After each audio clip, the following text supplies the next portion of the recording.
Ladies and gentlemen, the American jury and Bulldog Nation, I learned a long time ago that it is impossible to appease the haters. It really is. It is impossible. All I ever care about is my supporters, my friends, my fans, and convincing the neutrals. You know, I issued a written statement relative to the Hamlin matter where I apologized that my source got it wrong and I reported it wrong. By the way, there's going to be a lot, light's going to be shed on a lot of things that actually happened going forward. But enough of that. I apologize that my source got it wrong.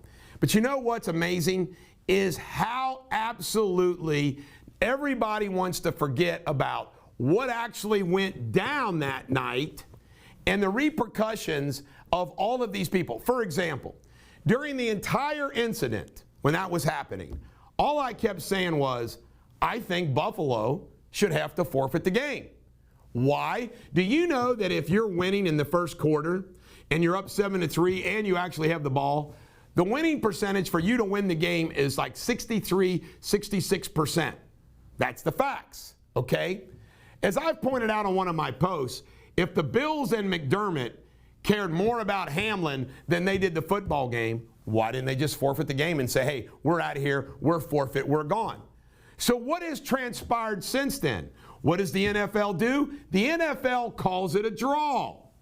What does that mean? That takes a potential win away from the Bengals, from the Bills, which means the Bengals are going to have to go to Kansas City or go to Buffalo, where Buffalo would have to come to them.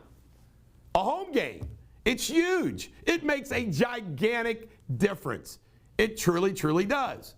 So it's going to be interesting the week that and by the way, I was speaking to some Bengal fan friends of mine, and they all agreed with me. And then they did that weird coin toss thing. And by the way, look what the Bengals player. You know, Mixon spoke out against it. Other Bengal players spoke out against it.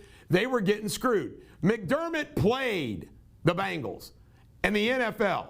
And remember, Troy Vincent, and okay, Troy Vincent isn't with the NFL. He is with the Players Association.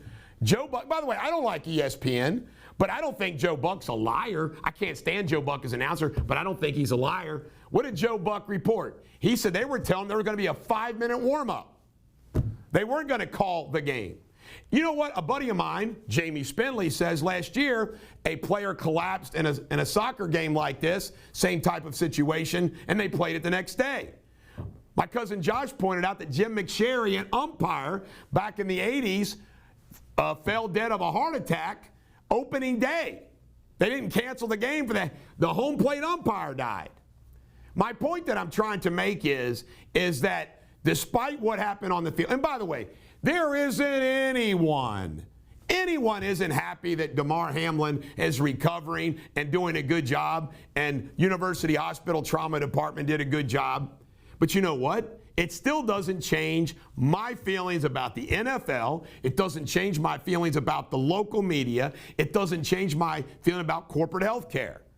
That same university hospital that saved Damar Hamlin also made all their workers either get vaxxed, health exemption, religious exemption, or lose their jobs. That is evil, and that's wrong. And I'm not just going to forget about that over them saving one player's life. By the way, the UC Trauma Center saves people's lives all the time. It's just not Damar Hamlin.